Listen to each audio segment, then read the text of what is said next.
Very pleased to be back here. I mean, I should say I'm normally in Poundbury about once a month, but I was interestingly held back by the chief planner of the Department of Levelling Up Housing Communities and a really interesting conversation we were having about how more land could be released for more affordable housing, whether it be Duchy of Cornwall, church commissioners, um, the Crown Estates, lots of other major landowners who want to do the right thing and essentially do a duchy. And I probably could have called this presentation "Doing a Poundbury," to be honest. It is my presentation, but the title was something I didn't have much input into, um, um, and um, and I think really what I just wanted to say, more than the title does, is probably if I start reflecting on the key principles and successes of Poundbury. That's the intention in this presentation. Then I'll go on to describe the evolution of that in the thinking and what is appropriate for Nansledan, which is this urban extension of Newquay in Cornwall, and also because it's recently we've just submitted an application, also was in the press last week, for South East Faversham in Kent, and that's a 2,500 home proposal, which is broadly the same size as Poundbury. And for those who don't know, another beautiful, historic, ancient market town, which starts to sound quite familiar to Dorchester in that regard. Has more akin with Dorchester than Newquay does, but it's tackling the same issues, primarily the lack of affordable housing. I mean, this is really just an illustration of the estate size. So it's a bit harder to see, madam, I'm afraid. You're correct in terms of the area. Ownership is in red, and the orange is basically the foreshore around Devon and Cornwall. But the reason this is to illustrate this is obviously you know where Dorchester is, but number two on the north coast is Nansledan, and our estate stretches from Yelder City all the way to Faversham in Kent, as I just described, and up to Herefordshire. And we are under new leadership. That's the first time in over 50 years. Obviously, we've had the longest serving Duke in history. And I'm pleased to say, I mean, there's not much change. His son is as passionate about the social environmental impact of the estate, but he has set us some new objectives for his tenure. I mean, the duchy here is just a description of the varied diversity of what is a land and property business in itself. You'll see the four key objectives there: net zero carbon across the estate, more of a challenge on farming actually than development sites. Address homelessness in the areas in which we operate. And more recently, that was the reason for the press interest in Nansledan. We're looking at a supported housing project for the homeless, where we are finding pathways through to employment as well as housing. And I think that's just a really, really important point and something that we've always strived to achieve in Poundbury, and to be the leading estate for mental health, whether it be construction workforce or isolated farmers. We're talking about really, I guess, professions that do struggle and suffer in silence sometimes. So higher proportions of suicide rates in farming, for example, that kind of thing. And you'll know probably by now already that Prince William is, I think, been bold, like his father, in areas where perhaps he feels more can and should be done, and to break some of the stigma around these issues. And then finally, grow the income. I mean, that's why we're here. The Duchy of Cornwall is to provide, it exists to provide an income to the heir to the throne, independent of the state and the monarch. And that's quite important because it's also about his charitable endeavours as much as any private ones. And of course, what makes us relevant. I mean, this is Poundbury. This has been the endeavour primarily in the main legacy of now His Majesty King Charles III, and it's where we've really learnt a lot of lessons. It's where we've taken 10 principles behind Poundbury forward, but I would say there's probably three key ones, if this hasn't frozen on me, that I was going to highlight in the next slide when it comes up. I mean, there are three key principles, and we could go into several more, but I obviously do want to major on Nansledan more today. Mixed use, and that is the range of different businesses that we have integrated into the housing itself.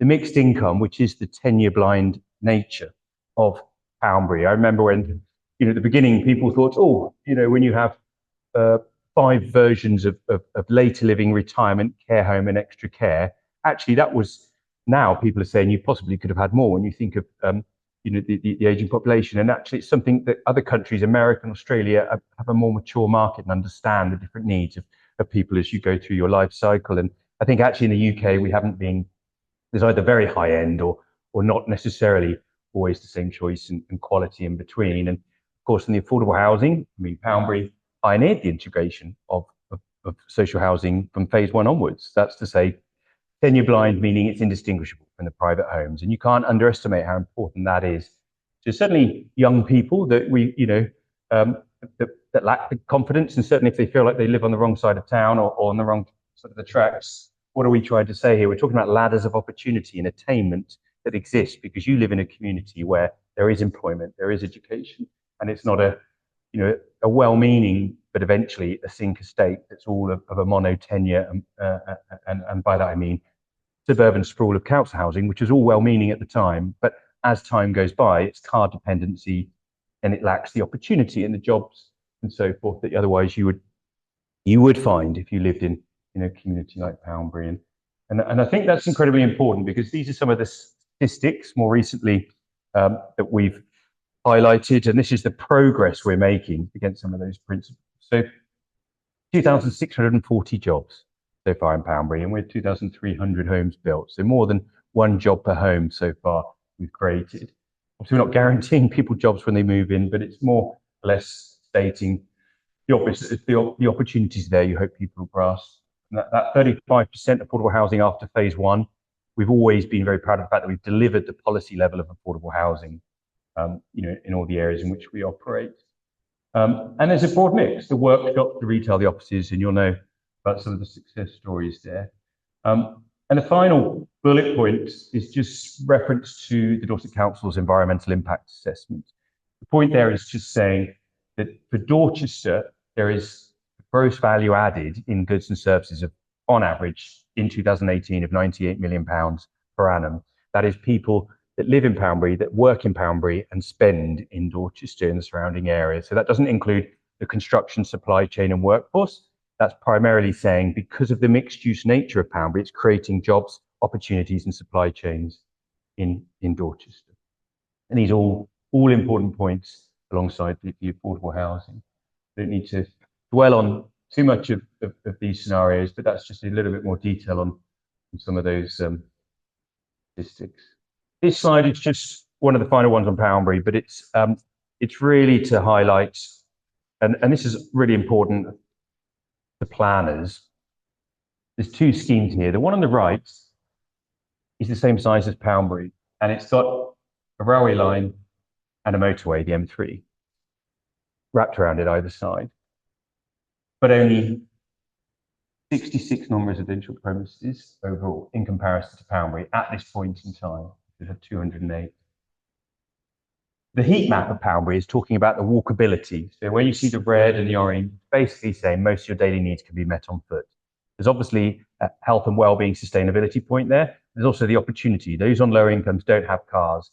You create a vibrancy and vitality in a place, you create convenience, but actually you're talking about, I guess, the economic impact and the opportunity again for people in all walks of life. And that's the intention there. It's basically saying the definition of good growth is on your left, and that is like any historic town centre. That's what we're trying to really take lessons from and learn from. The next slide, just really more for the patient capital approach. Now, these are all independent studies on Poundbury, and it's just a good baseline for where I'm heading next on Nansledan. But to say there's a premium of 7% on the pounds per square foot sale price, there's an 18% premium on the cost of what we build, because we build at a higher quality that comes at a higher cost. But we apparently oversize the houses in comparison to other new build that have been built in the surrounding area of Dorchester. So what does that mean? It means that we're getting a premium on a pounds per square foot, even though we're building larger houses, which suggests there's something of quality there that people value and are willing to pay for. And that's just important to make that note to other house builders and landowners. It's not to celebrate house prices, which are becoming unaffordable for a lot of people. It's more to say that we invest heavily and eventually we'll get a return on that investment. And it's not one that any PLC, volume house builder would recognize. And by that, I mean, there's not many people that will have the patience to invest over 30 years in Poundbury in the way that we have. But it's reassuring to other people to say it's not just a prince's folly. There is a return on this investment if you're willing to be patient. That's essentially the point, and that's the message to other landowners and people willing to take more of a master developer role. I'll just flip on to Nansledan now. So this is Nansledan. This is the urban extension of Newquay. Newquay's got one of the highest indices of deprivation in Europe. Most of Cornwall does. I mean, that's quite something, just to repeat that. But now that we're not in the EU, it's not something you'd necessarily recognise. But one of the highest indices of deprivation in Europe, and only Cornwall, parts of Glasgow, Belfast, and I think Liverpool historically were also in receipt of Objective 1 EU funding. And that's that rural deprivation, which I know Dorset does have too and is aware of. It's that, Dorset is similar to Cornwall in the sense that it's incredibly beautiful and there is both wealth and real deprivation. And I think that disparity makes it harder sometimes in policy terms for government and others to recognise that in terms of their programmes of investment. And it does mean also it was more of a challenge for us to take this project forward. And I just mean that in the sense of lower values, lower incomes, and yet actually as a peninsula, you don't have any competitiveness you might receive up country. So the build cost premium is there, and therefore it's just been, in viability terms, quite challenging for us. But here it is. It's essentially, well, not quite twice the size of Poundbury, but it will eventually be Poundbury's big brother. So we're 750 homes in. It's about 500 acres. So, that's Poundbury is 350 by memory. So it's a tighter street network, and that's very much that Cornish vernacular with the tighter streets. It makes it challenging to get some of the street trees in sometimes. But like Poundbury, it's got a lot of the green infrastructure on the outside, and it's that mixed use, mixed income, walkability at the centre of it. One of the things we are looking at, and this is in direct response to Ian's point on affordable housing, is it's the same sort of medieval street pattern of that walkable community. But we are looking at the later phases, and that's the areas in the red circles, the later commercial centres. We're asking ourselves, should we replace those commercial centres that don't actually make any money? I mean, we basically impose on the developers. So what we do as a master developer is we invest in the infrastructure, the roads, the schools, and so forth. It's exactly the same as Poundbury. And then we work with the CG Fry's and Morris developers or Wayne Homes in there, and we say, we'll sell you that service plot of land, but you must deliver 35% affordable housing. You must deliver the commercial. You must deliver to our exacting standards, whether that be Cornish granite, Cornish slate. So it's very much the duchy controlling design and build quality and uses. And we hold on to a percentage of the future sales receipts. So we support the cash flow of these SME private house builders because they commit to the quality outcomes, and we know we can trust them. And that's why we're comfortable working with the private SME house builders that trade on their skills and their reputation, and they're willing to go the extra mile and take that risk with us, come on this journey with us and build in a poor part of the country. Hello? So that's a local development order, and thanks for reminding me. And do please also, if anyone else has any questions, I don't mind at all being interrupted. So a local development order is one of the reasons I was nearly late today, and I was saying we're talking to the Department of Levelling Up Housing and Communities, and it's the largest LDO on private land in the country. A local development order essentially gives you very flexible planning consent. So if you consider Poundbury had 2 major planning applications, and we've pretty much built exactly the master plan of Leon Creer and Poundbury. And that's quite remarkable because things change over time. They always do. And that doesn't mean you change your principles or the vision, but just the fact of the matter that things change. And I'll give you an example in Nansledan. Originally, it was going to be 400 homes. Then when you realise all that the town needed, and people were talking schools, cottage hospitals, super surgery, etc., there's actually the head of planning that said maybe we can make this 4,000 homes because you own all the land around here and you're committed, Duchy of Cornwall. We can trust you to retain control and deliver that vision. And about 5 years in, things like we realised, 2005 was the inquiry by design, planning consent 2012. This is just the nature of these size of schemes. They take a very long time to get through planning. And in that time, we went from a supermarket of 60,000 square feet, and that was going to create a lot of jobs, to actually no supermarket wants to be larger than 20,000 now. And you'd always have to go back in planning and get a new planning consent, and that would take time and cost money. And the local authority said to us, you deliver higher quality than our policy standards. We're thinking we should give you a local development order. and we didn't really know what one was at that point. I certainly didn't. And it was normally on public sector land to accelerate regeneration and encourage investment. It gives a very broad and flexible consent. So we have simple two-page local development order, which is a Cornwall Council document, and they audit us on an annual basis, but we certify something is in accordance with the LDOs. We self-certify development. And I mean, if you buy a house or purchase a commercial property, you might want to know, your bank might want to know that it's in accordance with the planning consent. And a certification that would be on that phase from the Duchy would just confirm it was in accordance with what is a design manual. So there's this design manual, there's a commitment obviously to environmental standards, but otherwise I can speak to whether it be a supermarket operator, a new business opportunity, school, whatever, and say, actually, if we agree, we can do that. And we've got basically a planning consent for 4,000 homes and 1 million square feet of commercial. So that encourages us, encourages other people to come on this journey with us and invest and not have to burden the planning system or it burden us as we go. There's not many LDOs out there, but the point being is it could be one way.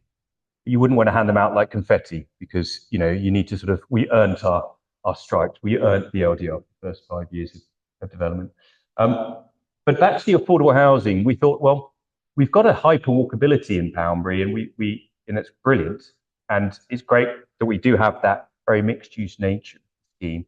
But when you look at some of these outlying areas that haven't been built yet, and I'm talking about the areas in red circles here that are local centres, the changing face of retail and how people live, the fact that people work from home is actually a boost for the local retail and local services. It's a good thing. It's held back from actually the death of some of these places, I mean, in the retail sense.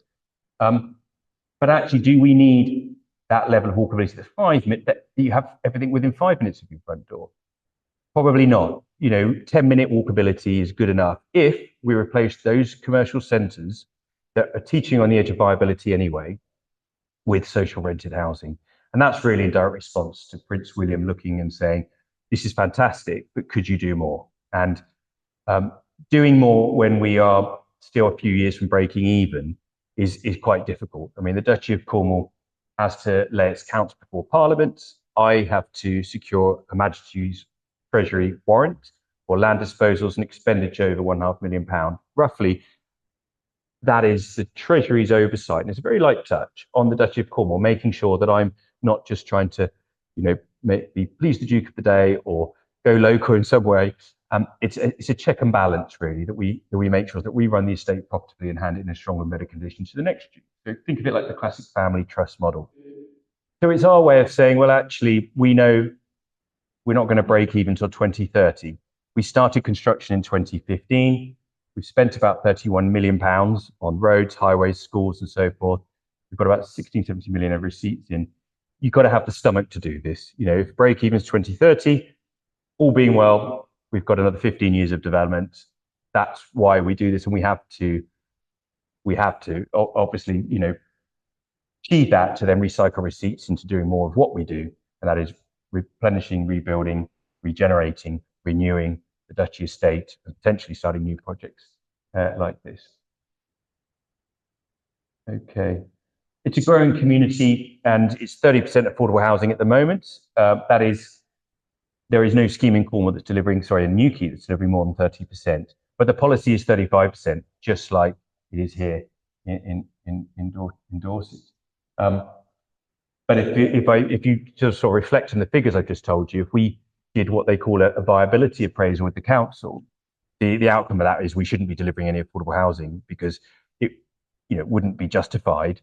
But we have our principles. So essentially, the Duchy is taking the hits because it knows it will work through and get there eventually. And it was very important to us to deliver 30% from day one. You know, deliver local needs. I mean, that's why we're doing this, right? The sort of one of the key differences is, in some ways, I mean, it's colourful, it's vibrant, and there's still a variety in the architecture, but it's not as detailed as Poundbury. It's not to the same high specification. It's still very exacting standards, and His Majesty said to me recently, it's all in the detail, you know, and he was actually remarking on elevations, photos of the latest streets in Poundbury, which he found marvellous. But and he was just, in his busy schedule, still to the point, showing an interest, and we provide quarterly updates on Poundbury and Nansledan. But I hasten to add, it is a lower income area. The prices are lower, so and I think probably, we had more of a steer towards local materials, which I think has been actually to its benefit. Cornish granite, Cornish slate is not cheap. So actually, although it looks more restrained in some of the photos, it's actually not far off the build cost of Poundbury, but at a lower value, which is why it's been a bit more challenging. But that house on the bottom left is actually solar slate. You can just see, you can make out the sort of runs of 3 slate, which are actually solar. Now that's twice the price of solar panels or half the output, depending on how much you use. So it's not necessarily going to get you to net zero, but in a prominent location, we're picking solar slates, and then we're going to go with in-roof solar, which is more like the normal solar, but it's actually at least flush with the roof line outside of the public realm. And that's just an example where we're differing from Poundbury. Poundbury, we have covenants in place and we support anyone who wants to provide solar on their property, but we'll say the same point, which is we'd prefer in prominent locations if you could use something of real quality like this, and then if it's outside the public realm, we're not as concerned. And that's one of those areas where we've shifted over time, because actually the environment is trumping the aesthetics, as we all understand the climate emergency that we have today. There are probably two key areas where we found that use of local materials, and it's quite a low process in extraction. I mean, slate is just 500 million year old mud. Cornish granite, I mean, continents are made of granite, but it's there. It's a mining heritage in Cornwall, and it's leading to a lower carbon in the construction process, as opposed to Poundbury, that I guess we didn't really think about it, but it's got Chinese granite, and it's got slate from Spain, and it's got from Brazil. It's all good quality, but we weren't really thinking necessarily about the air miles as much as we were thinking more broadly about sustainability. And in many ways, I have to say, it's been explained to me when the chief executive of the UK Green Building Council said, but your streets are of everyone, Ben, because you're already encouraging a sustainable lifestyle, and the fact that it's mixed use and walkable, and not many people in new build are doing that at all. So we try and think that we always look at this holistically. I'm just making the point that as of course we evolve over time, and in Nansledan, that's one example. So it's similar focus in the early years on independent artisans before we get more into the offices and industrial and retail. But because of the lack of commercial contractors, we started doing direct delivery, which we didn't really do in Poundbury. Maybe we've got the skill set, and we just thought, well, if we can't find the contractors to do it for the quality and the price that we're looking for, maybe we could step in as a main contractor. And in Cornwall, there's been less competition, and therefore in this case, we did direct deliver what is a CGI on the top right, but that's basically the Christmas fair on the bottom right there, and you see some of the range of tenancies taking space there. One of the other things when I talked about reducing the local centres, the fact that we're looking at a first new high street in Cornwall for several hundred years, and that's quite bold, and especially when everyone's running away in an investment sense from offices and retail. But we're saying, well, actually, on the north coast of Cornwall, there's actually a real mix of that poverty and wealth, and there's nowhere to really shop. On a bad weather day, we find a bizarre amount of interest in some of our little coffee shops where Maseratis will pop in from Padstow or whatever, and we realised we could sustain this, we think, and this is still about the focus on independent artisans and opportunity for local people. But actually, when you think about the tourist economy in Cornwall, and there is this influx of money, there's actually an opportunity here. I live in Falmouth, a lot of independent shops. It's got the university, still got that vibrancy and vitality of the place. Newquay, on the other hand, tired high street. And there's nowhere really on the north coast if you wanted to think about leisure opportunities outside of the normal water sports on the beach. So this is quite a bold move, and I think one of the lessons from Poundbury is if we can be bolder, we will create the place quicker, add the opportunity and the value sooner, and hopefully also the return therefore will rise sooner. So the phase one is going to probably cost 26 million to build and might be worth slightly less than that when it's fully let. But this is because it's about, again, the long-term income is there for the duchy, and it's also about the opportunity it's creating for the area and creating that place. So no one else would necessarily take that kind of risk on something that isn't going to add value. But we see the longer term opportunity and the warm glow in the local economy we create. In some cases, we're looking at it like it looks like a converted farm barns, more restrained in architectural terms because it has to be. We won't get the Treasury warrant to spend this kind of money if we can't make it at least break even. And then here's just some of the other opportunities. Again, this is a bolder nature. I wish I had a picture of the primary school now, but we would have built the primary school in Poundbury a lot sooner, but we were essentially waiting for, the local education authority. You'll know Damer's school obviously relocated. We owned the underlying land and we agreed to sell the land to the hospital many years ago. Hello. That's a household waste recycling centre. So there's basically a waste tip in town, and we were saying, when we build this Newquay strategic route, which is relieving congestion around Newquay, which is massively snarled up in the summer months. It literally goes from 20,000 to 120,000 population. So first off, we said, we'll build the Newquay strategic route. What next? And this is where we're working together with the council, like we were in the early days with West Dorset here. And they said, well, actually, we've got a waste tip just over here. We said, well, we'll do a land swap with you. We'll build residential there. This is up the historic, if you like, town of Newquay. Like Dorchester, a lot of it was all duchy land back in the day, was farmland. And it's eventually grown to this point. This being the Newquay strategic route. I don't know if I've got it on the next slide, but you'll see we thought, well, you can have a rail halt there potentially. They're upgrading the network. It's the only place in the country that's got a growing customer base in terms of ticket sales on the rail network are growing in Cornwall, and they aren't anywhere else in the country. That's the influx of population and tourism. But they're saying, well, they're looking to upgrade the line to from Falmouth to Newquay, north to south. We said, well, let's consider park and ride opportunity there, which is next to rail as well as a bus into town. HWRC is obviously quite an industrial use, but that's really what's happening up at Hendra, which is part of this bridge here over the railway line. A bit hard to see, I'm afraid, under this light. But it's just some of the examples of the infrastructure that we're investing in, which is for the benefit of the wider town, but also releasing land for housing and therefore other opportunities.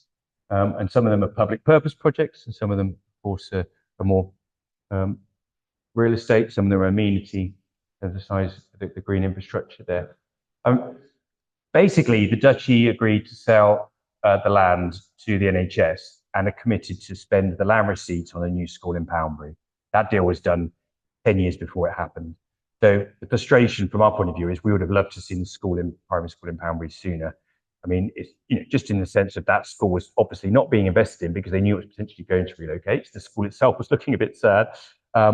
Wonderful head teacher leadership and school, and of course, it was the part of Poundbury that was missing.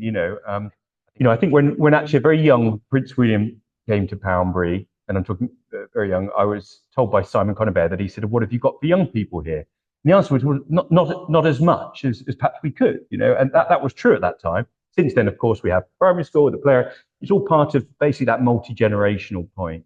So I'm not trying to criticize anyone in particular, but we'd have loved to have seen the school sooner. That's probably the most diplomatic thing I can say. These were potato fields on the top right. Working with our farmer, we sowed the Cornish wildflower seeds, so species-rich grassland, incredible biodiversity net gains that can be achieved. And this point about looking at these sites, you always got to find the balance. You don't want to put a farmer out of business because you're developing housing. You want to find a balance. And luckily, this farmer is quite successful in his own right. He provides hops to St. Austell Brewery, and he has an own freehold farmer operation. He just happens to tenant some land from us, and he was up for this, and he did a fantastic job. And there you have bee bricks. You have the Swift boxes that we pioneered both in Poundbury and now in Nansledan with the RSPB, and there's now a British standard for them, and we hope they're going to go into building regs. I mean, it might not seem, that radical, but actually, new build homes are so airtight and quite rightly fabric first. They're not supposed to lose much heat at all. They're thermally very efficient, but they're not nature friendly. So we always think about the houses we grew up in, or maybe some of us still live in, where you have the nesting birds and the eaves, well, they don't really exist in new builds. So this is us engineering in opportunities for nature, because we're recognizing, it's all well and good me espousing wildflower meadows, but the fact is we're building communities that are pushing nature out. We want to obviously encourage nature to come back in. And of course, also meaningful, productive green space, the allotments and the orchards like you have at Poundbury, but we're trying to weave them in a bit more as we go. And there's the statistics. So the latest from government is on new build from now on, they want to see from next year 10% biodiversity net gains on sites. I'm just pleased to say I don't have the baseline for Poundbury, but I can tell you 24% on habitat units, 48% on hedgerow units in Nansledan. So it just shows it's achievable when you've got a big strategic site. And there, only the Duchy would build a nature tower looking like a ski chalet, but there you go. So, and our new boss visiting the community orchard there. I mean, these are critical success factors that we normally end in when we're talking to landowners, and they're true of Poundbury and they're true of Nansledan. I'm not going to dwell on them because I want to show you a little bit of Faversham as well. I think it would be of interest. And again, it's a further evolution in the Duchy's thinking. It's I should say, just had a planning application deposited. It's probably going to take us 2 years before we get a planning consent. So you're not going to see Faversham homes, Duchy Faversham homes built, for another sort of 3 years probably. But on this one, it hasn't been true. I mean, being a single landowner, we only really have to argue with ourselves. We can hold on to our vision, and there's always someone otherwise that would be over your shoulder telling you there's an easier way, cutting a corner here or there. Retained Leon Creel all the way through. Hugh Petter is our master planner in Nansledan, and a progressive and supportive local planning authority. When it mattered, West Dorset really was for us, and when it matters now, Cornwall Council is. Otherwise, it's like pushing water up a hill. And the planning system is, I mean, it's a difficult thing because it's incredibly important to have a planning system to regulate the quality and land use framework, the quality of what's delivered. But by and large, it's broken in a lot of areas. It's actually stifling good development as well as bad. And we need to see, I think, more resources for our planning departments. I'm not trying to kick them. I just think there's huge delays and backlogs in the system, and it's not necessarily stopping bad development either. So there you have it. But really, from our point of view, it's the bottom left. We wouldn't be able to do this if we didn't have the space to succeed and fail. And that's really what the Duchy enabled, what our dukes are enabling us to do. But I thought this would be of interest. So as I say, probably closer to Poundbury, certainly in size, it's almost a replica in size. So Poundbury will be 2,700 homes when it's complete. This is 2,500. This is the southeast of Faversham. That's the wash there. If you go towards the wash, you'll basically have Whitstable on the edge. And if you know, Canterbury is just 15 minutes down the road. So that's the M3 on the bottom there of the scheme. You're absolutely right, it's the M2. Thank you very much. That's embarrassing. At least that didn't happen in Faversham. Oh dear. I was actually explaining a scheme earlier, wasn't I, with the M3 next to it. But quite right. Thank you. A2 on the north there, and then M2 on the south. That's basically the site in the centre, dissected also by a railway line. And the historic town. So we're calling this as a working title, Southeast Faversham. What's different? Well, we always think, we work with the land and we consider the landscape character of a site, and that informs the design, the master plan. But in this case, we've had a landscape architect who's very much been involved from the forefront and influenced that design. So looking at the contours of the land and the waterways, relatively flat, being, well, this part of Kent is, certainly compared to Dorset or Cornwall. But you'll just see some of the waterways there, and then you'll start to see how that's influenced the design of the plan. So we're working with the contours of the land and working from the ground up. And what does that really mean? Well, one of the challenges we've had in Poundbury is getting more trees into the streets. I can't tell you how much of a challenge it's been. And a lot of that is because by law, utilities are protected and trees aren't, unless they have a TPO, obviously.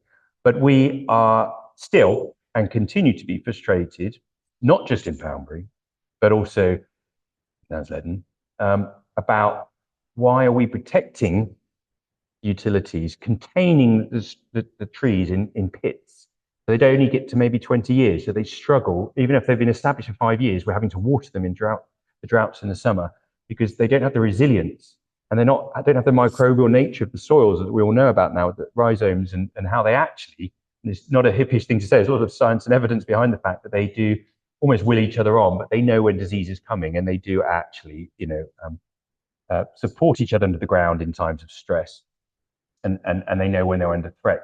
So there's a lot of evidence now about why forest trees are healthier. And actually, obviously, we want the trees to grow to full maturity to get the benefit of them, their canopy, their absorption of carbon dioxide, the air quality, the shading. Especially, this is obviously, a very droughty area. And I know we're all having those summers now, but you think about it, Kent is very dry and rather hot. So we were determined to say, well, how can we deliver that mixed-use, high-density, walkable Poundbury and Nansledan, but green it more, have greener streets, but not suburban sprawl that is all car dependent.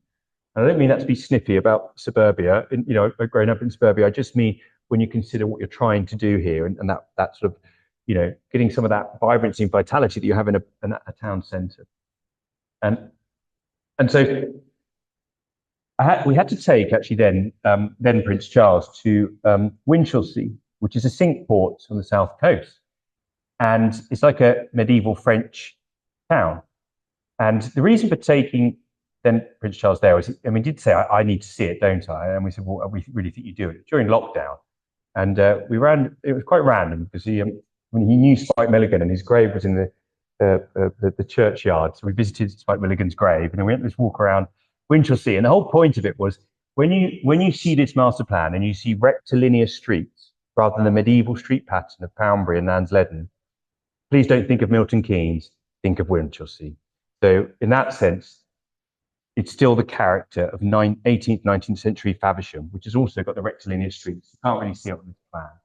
But again, it was another reason why we went to double tree-lined streets. And apologies if it's a bit grey here, but we're going to put the utilities in ducts under the road. We're going to constrain the utilities and you can replace them in and out. You don't dig up the road because you just have to lift them in and out of the ducts. We did that on the Olympic Park when I worked there. They do it in China. We don't really do it. We have utilities just through the roads, and it stops us doing this, just actually having runs of green space down the side next to the pavement of trees all the way along. So the idea is constrain utilities, not the tree pits. And then the other side of this is the water cycle. We think we can deliver the first water neutral scheme in the UK, which we're quite excited about. We know, when you explain it to people at the Environment Agency or Natural England, they see this as really interesting. But I think, I worry we may get stuck in the too difficult box. And yet it's proven technology. It's a bit like the AD plant in Poundbury. So Poundbury, remember, had the first anaerobic digester plant in the UK. We pioneered it. It was the most successful. It won awards. And it ended up in the summer providing that heat and power to 100,000 homes, and it's 10,000 homes in the winter. So much more than 20% of our renewable energy target of Poundbury. And that joint venture with local farmers around here in Dorchester was really quite a challenge to achieve, to get the licenses to put biomethane gas into the grid. And we got there in the end, and yet it was proven technology. It was ubiquitous in Germany. So, it wasn't that we're very clever. We had a good project manager, but we brought over a German scientist and project manager to help run the facility. And what I'm about to show you now is the norm in America, in Australia, certainly in the south of the States, but entirely new to the UK because we are very wasteful when it comes to water. Essentially, we flush the quality of water we flush down the loo. Other countries would literally probably fight a war over sometimes. It's just that's where the state things are getting in some places. Sorry, that was just an example of the tree pit. But I thought I did have this. Here we go. So we have sustainable urban drainage systems in Poundbury. We have them in Nansledan. And that's to say that we put the water back into the water table and slowly through balancing ponds and filtrate the system back so it doesn't overload the system. Because what's happening is in this Victorian era ambition that we had, I think people really didn't plan for the population growth we've got. So the system is overrun, and actually raw sewage is mixed in high times of heavy rainfall. In places like Cornwall, where I live, well, there was a heavy storm yesterday, and as glorious as it was today, you wouldn't want to go surfing or swimming today. And that's, the case in southern water in Kent. I mean, the water quality down there, I did go swimming actually in the Whitstable, and I don't think I'll go again. It's not necessarily the blue flags I'm used to in Cornwall. With this system, we can have our own on-site wastewater treatment plant. Here's an example of one. Thames Water built one on the Olympic Park again. It has been done, but it's not been done at scale. Just like this was the first commercial AD plant in the UK in Poundbury, we're looking at the first on-site wastewater treatment plant, which means your grey water. So, there's a marketing point here. They called it black water recycling on the Olympic Park. I think they weren't marketers, they were engineers, and it didn't really take off. In this sense, what we're saying is the grey water from your washing, your white goods, your showers will be recycled back to be used again in your white goods, in your showers, in your flushing of loo. Your potable water, your drinking water will remain potable, even though it's just as clean, but it's just a mental, I think, block that people have. So you have to think about that when you're trying to encourage developers to build and sell homes and so forth.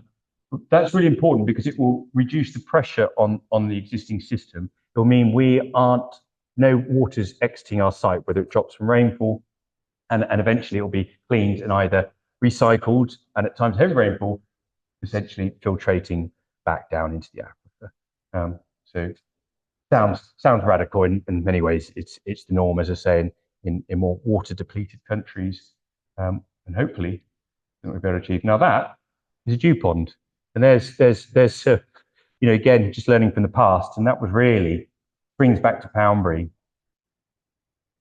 all that then Prince Charles was essentially stating was, what is it that we know and love about our historic towns and cities? What can we learn from them? What lessons can we learn when successive generations of people want to live in Dorchester, want to live in Faversham, want to live in Falmouth, where I live, because there's certain ingredients that these places have that last the test of time.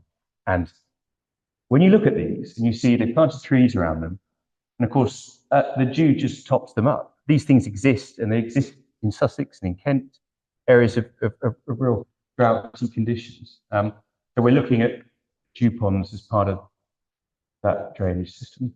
And then actually this one is more innovative than timeless. This is a communal battery storage solution. So it all looks a bit complicated, doesn't it?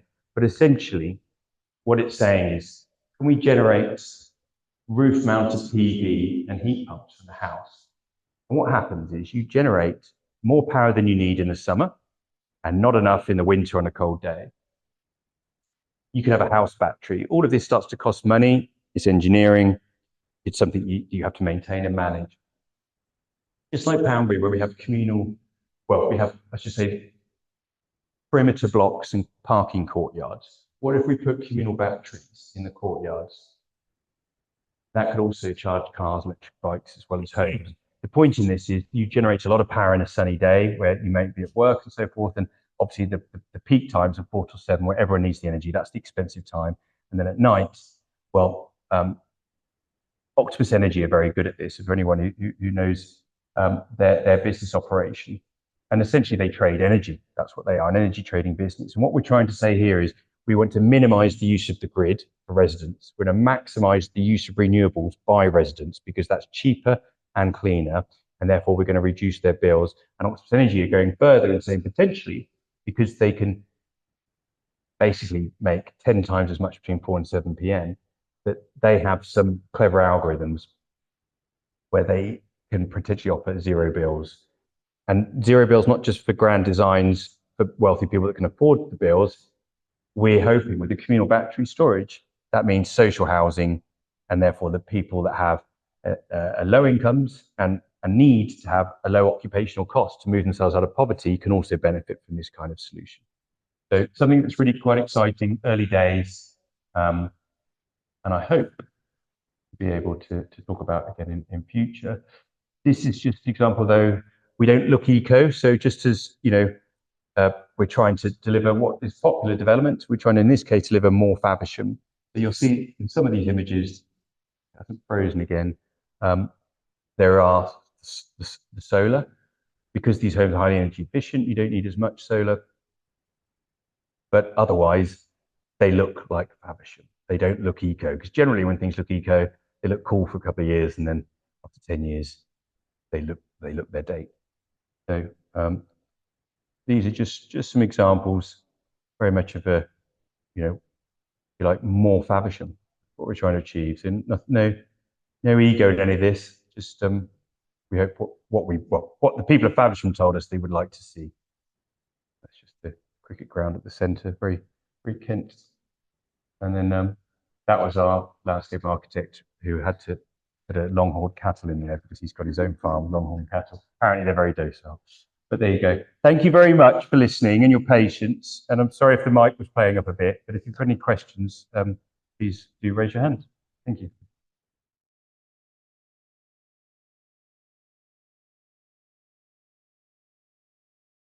Yep.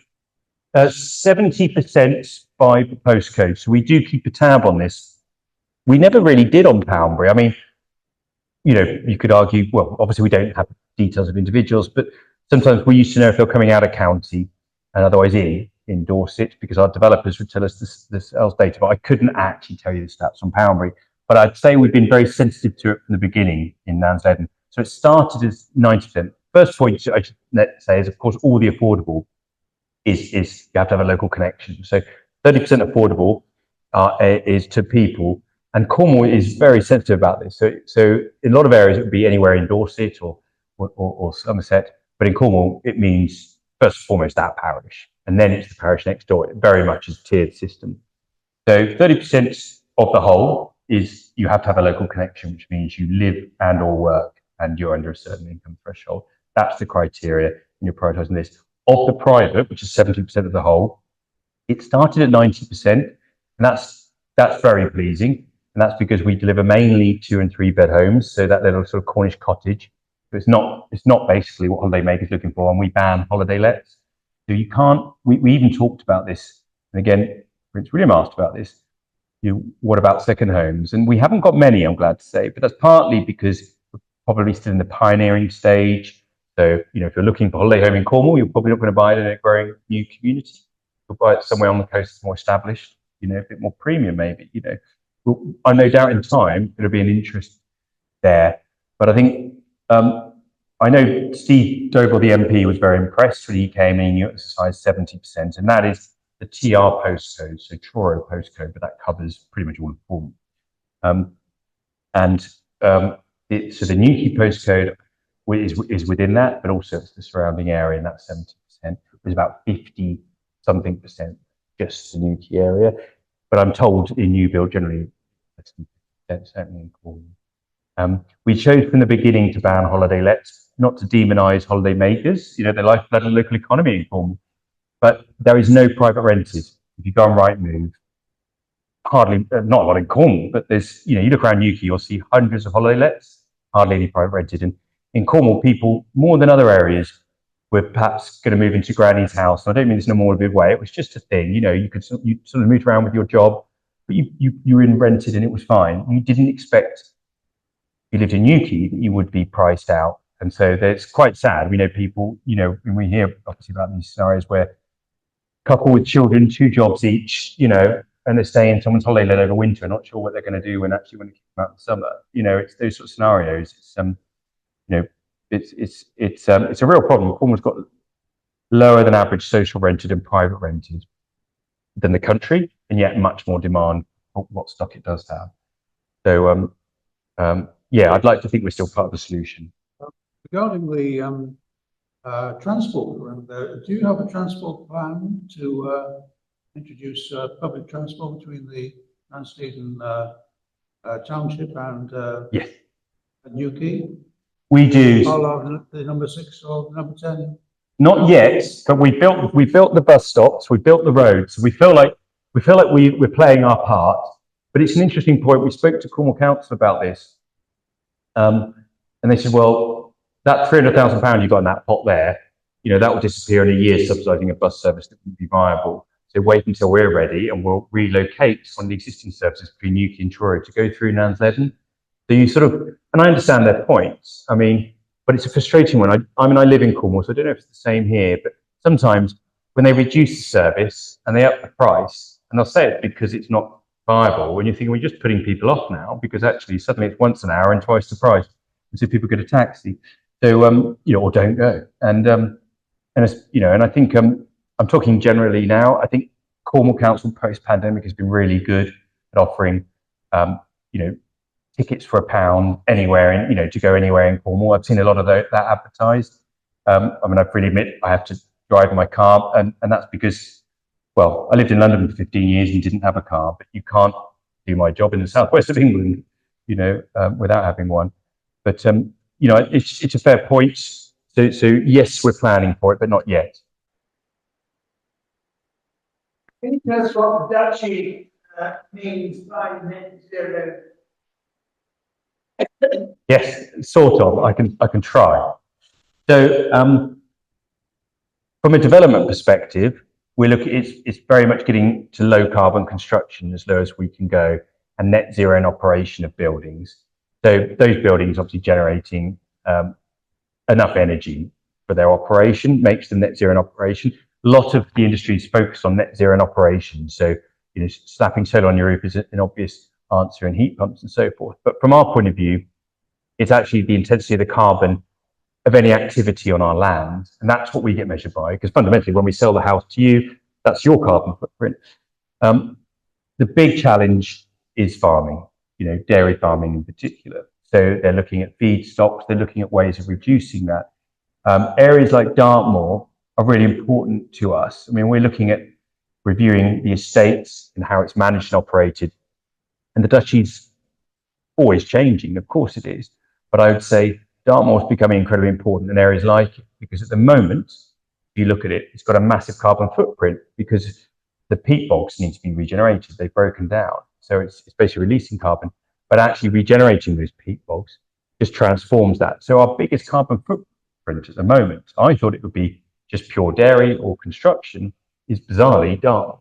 But it's also, that's where the biggest change can happen. It's almost like, there isn't necessarily much low-hanging fruit now. It's going to get more challenging as we get closer.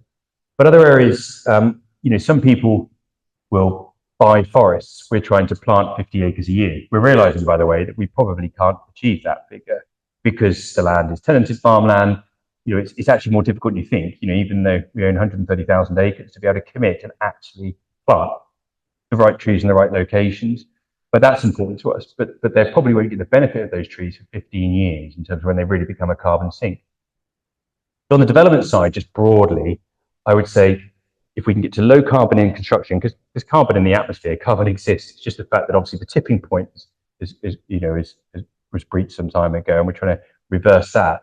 So we expect to be able to achieve the carbon balance and offset through planting, through more regenerative farming, and basically much cleaner in construction, and also encouraging tenants. And in some cases, this is quite challenging. If you've got 120 years left on your lease in the middle of London from the Duchy of Cornwall, it's an interesting conversation with the tenants. But what we're finding on the commercial property is quite a lot of the tenants are expecting it, actually. And if they've got a long lease, they're willing to invest in it themselves because it's what their staff expect. I'm pleased to say what you're going to find fairly soon in our latest, I think it's our latest integration report, is probably the most comprehensive explanation, much better than mine, into exactly how we're going to go about this. And that's what they call scope 1, 2, and 3. A lot of people have literally kicked the ball up in the air and don't know where it's going to land and don't really know what it means. I think what we've been doing for about 4 years is quietly really trying to understand our baseline, and only then can you really understand how you can properly, tackle it. And I mean, the efficacy of what we say we can actually do. So if you're interested, in a couple of months, we may have that report out.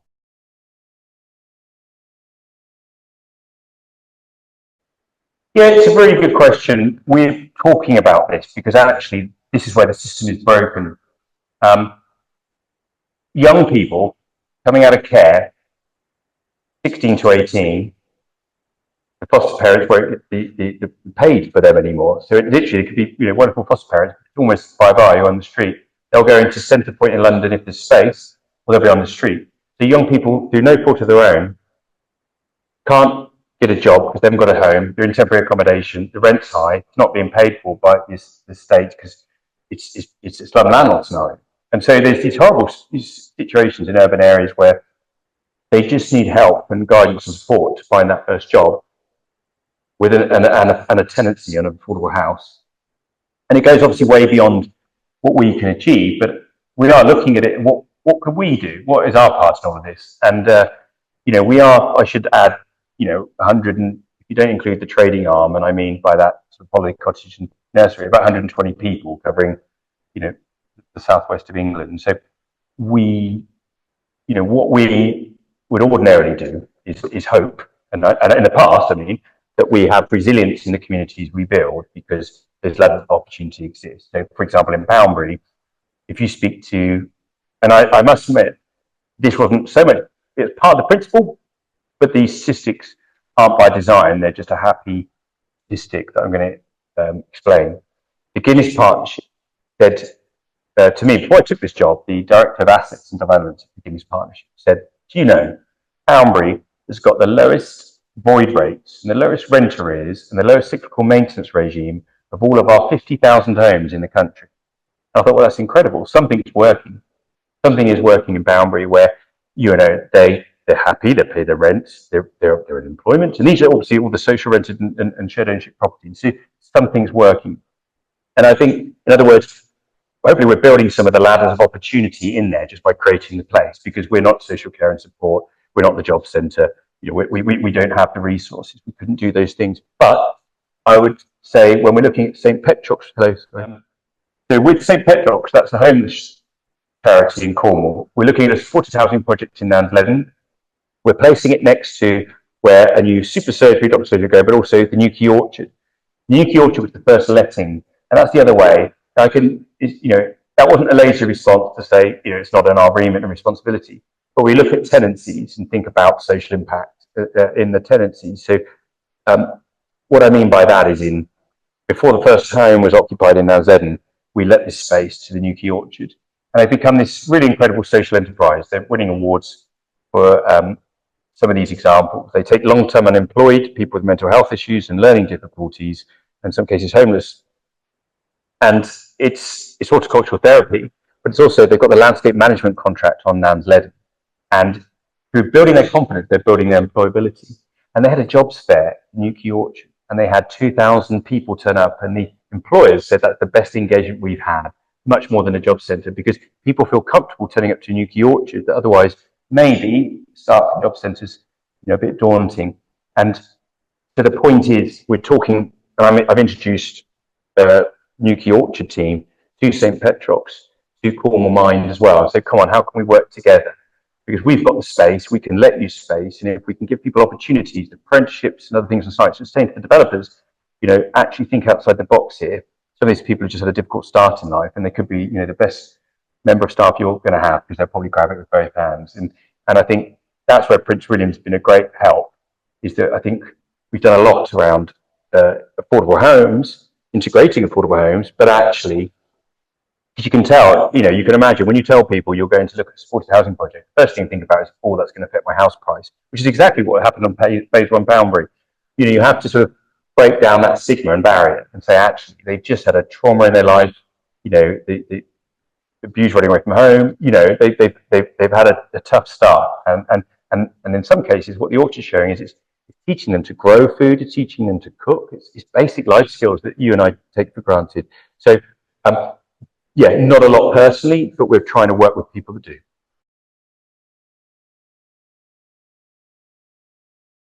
It defines social integration. I would define as that integration of affordable housing, and that resilience we create in terms of that opportunity, if we're genuinely making sure delivering local needs, so the banning of the holiday lets, the designing homes private or affordable to meet that local need, then the lettings, the choices we make over lettings, so whether it be there's the Methodist Hub with one of the earlier lettings, the New Key Orchard, the kind of organisations, and another example was Cornwall Mind, where it's saying, well, when you're ready have these things called mind cafes. And in Poundbury, we're looking, I mean, I can't say too much because you don't want to jinx things, but again, you know, if you look around, we have charities, social enterprises in Poundbury too. We don't own all the commercial properties, it's not all our decision in Poundbury. But I'd like to think, you know, we're a land and property business, and the decisions we make can actually indirectly make the positive impacts that I think you're talking about. That's really what I'm trying to express. I do believe we do.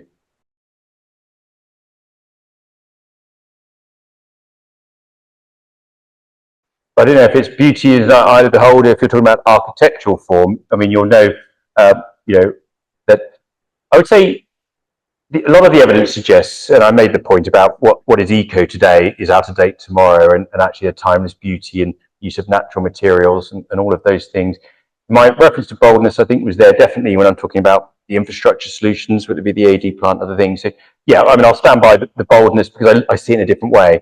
I totally understand your points, and these things are, you know, can be polarizing in a debate. On a personal level, good design is what I believe. So, you know, it doesn't matter if there's uniformity in the design. If it's using natural materials and a modern aesthetic, then that's pleasing to me. If it's still got front streets, with, you know, front doors onto streets, encouraging social interaction.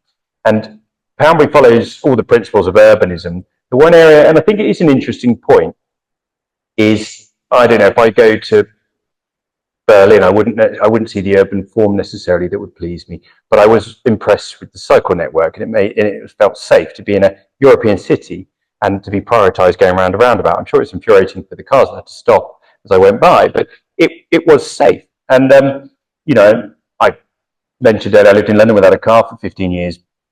We didn't have cycle superhighways then. It was pretty dangerous, and I would still cycle. And I think in Poundbury, it's about reducing the level of tarmac, historically, is what it was. And it was taking that sort of medieval street pattern. And if you constrain car speeds by design, and evidently that's been proven, so if you're driving and the street forces you to drive at 20 miles an hour unless you're a psycho, because, you know, you put your teeth on the steering wheel if you go over a tabletop and there's a break in the road. So the whole idea is to constrain car speeds by design and have pointers like those tabletops, granite sets, remind people to think about other road users, and therefore, basically, it's not sort of inviting conflict, but it is recognizing that there is a sort of a shared space here, and there's cyclists and there are, but it relies on the highway code. It relies on people to drive sensibly, and you know, I think you're referring to things like green lanes that were dedicated purely to cyclists and pedestrians, because of course Stevenage has cars, and we're in the southwest of England, and you know, I don't have a tube network under that, you know. Unfortunately, on every phase, because if we did, and in London, you know, London is the only place really you can get away with saying no parking. The most infuriating thing, and I don't mean Stevenage, because, you know, every place has its detractors, but these new towns were very well considered and planned at the time, and I think when I'm thinking really about developments sort of from the 90s onwards, when it was a newer urbanism, it was so frustrating when they thought, well, we'll just allocate one parking space per house, as if people are going to give up the second car when they've got 3 teenagers or they've got 5 children. Or, you know, the reality is we live in the southwest and people have cars. So if you don't accommodate for those cars, they'll be up on the pavements, blocking the roads.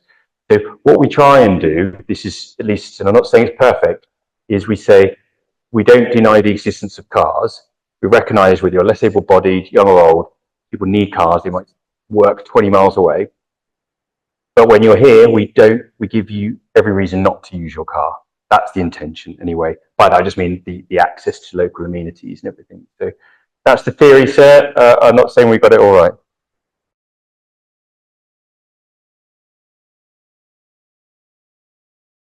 It's more, yeah, it's probably more designed. So the duchy at the moment probably owns about 30-odd% commercial. I think in Poundbury, just like Nansledan, it was capital intensive. And Her Majesty's Treasury, by the way, you know, wasn't overly enamoured with the duchy embarking on this project the Prince wanted to do. It was seen as very high risk. So first phase Poundbury was, we always have a say first time round. What happens in Poundbury and Nansledan is, in all cases, it's either us or the developers. had taken that first decision on the letting. And in our 6 weekly meetings that we still have here in Poundbury, they will come to us and say, oh, we're thinking of X or Y. And we will say, well, no, because there's a cafe opposite, or, have you spoken to them about this? What's the differentiation point? So, that sort of thing. So we do try. The problem is the developers then would sell on the long lease to an investor, 125-year lease. We don't know who that is. And we'll know just as quickly, no earlier than you sometimes, further down the line, who the letting, who's taken the space. So we've slowly lost some of the control where we don't own the underlying asset in Poundbury. And in Nansledan, just because we're in the early years, I'd say we're probably more closely focused on it. So I'll give you an example. When we had the first facial aesthetics company, and I know this is in film, so I'm not saying anything nasty like that at all. They're lovely people. But to me, I just thought, well, okay. And then I was just told to stop being old-fashioned. That's what young people want these days, and it's in Newquay High Street. Because but this is sort of, it's utterly bizarre. But people who don't need it go for fillers and all this sort of thing, and who does? But I remember that. To me, I'm thinking it's just going out of line. I don't mean to be rude to this at all. I'm just thinking about some of those conversations. Generally speaking, our developers are sensible. We will say no though if we think that and that still stands true where we can in Poundbury. We just don't always get asked.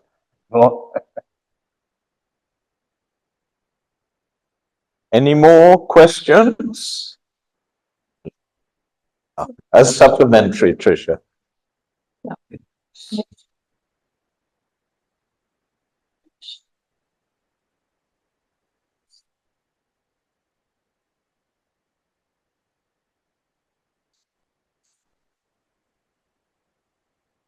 So at the moment, we only own in Poundbury 13 properties, and they're all on short-term lets, and they're private lets. We're not a registered provider of affordable housing.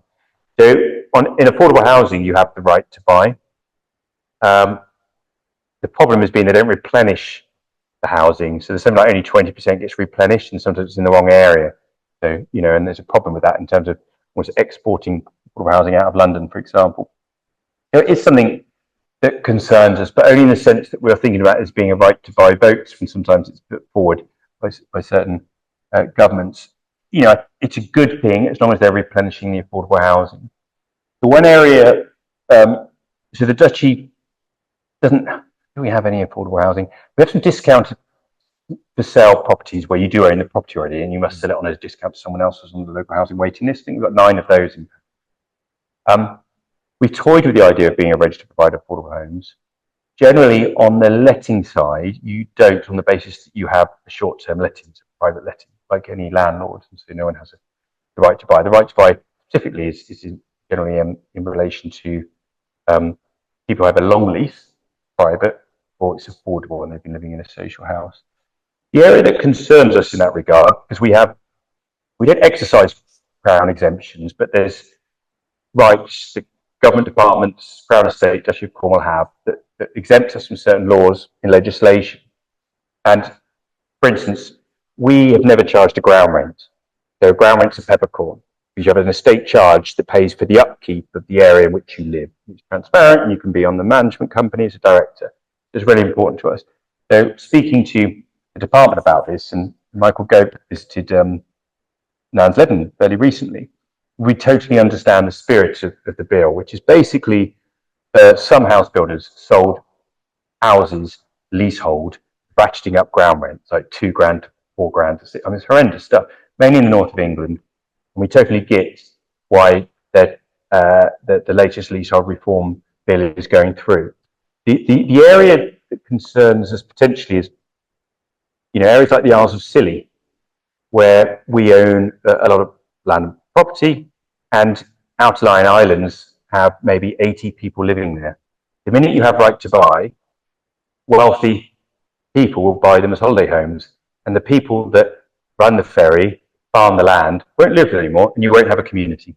So we genuinely see our role as in land stewardship sense, that don't throw the baby out with the bathwater. deal with the unscrupulous landlords. But sometimes actually land stewardship, estate management is actually trying to hold that community together. And I think there's a big difference between that approach. And I would say from our side, we did a customer satisfaction survey on residents, and we got something like 86% overall, and people were sort of trusted us. But it was more to the point, accessible price point, someone on the end of the phone, maintaining property to a good standard, security of tenure, transparent rent increases. I mean, all the kind of stuff that actually, you should be able to have. And yep, 2 minutes. Okay, great. And that's me done. I was just trying to give a minor defence to some landlords, but we're not all bad.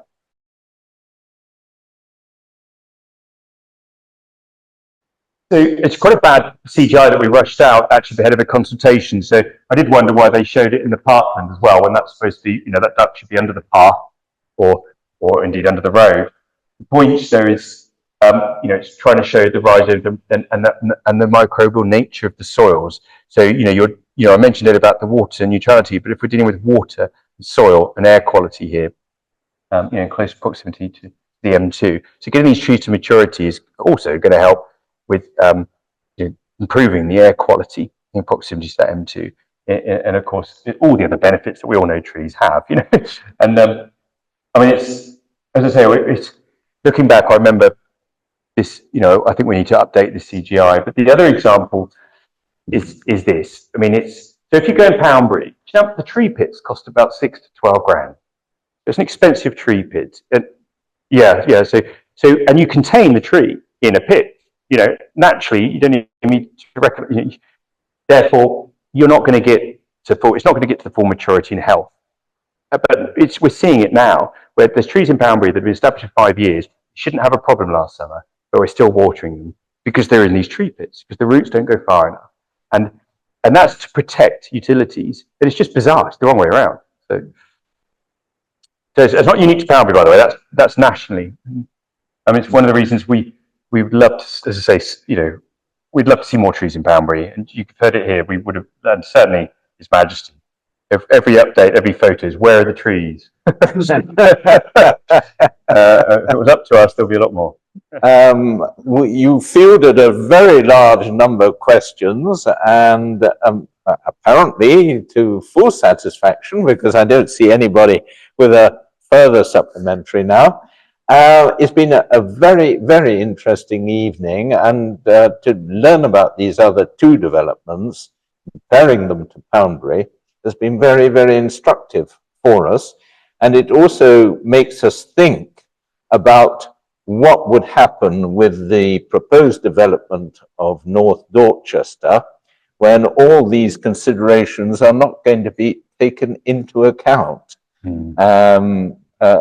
A development which will be as big, if it happens, as the one in Cornwall. But without all the care taken, which you have taken. Thank you. I mean, thank you, but actually my heart sinks to hear that as well, obviously, because, well, I mean, it all comes down to, we did talk about this earlier. I mean, when planning is important to the process, and it'd be interesting if pledges could be made by landowners that meant they could get consent if they committed to certain like a social contract, and we will deliver the 35% affordable housing. There won't be any reneging on some of these things, and maybe there should be a streamline through planning. If you commit to net zero, if you commit to job creation, as well as, and if you commit to at minimum 35% affordable housing. So I think it's a really interesting area, and other countries, I'm not sure how they manage it, but they seem to have a streamlined planning system. I'm not saying that necessarily that always leads to quality development, but there seems like there needs to be like almost a new contract, that means people can step forward, commit to these things, and actually deliver them. Well, I think all that remains is for me to thank you so much for coming to us today, and for enlightening us on these starting new projects. Thank you very much. Thank you. Thank you.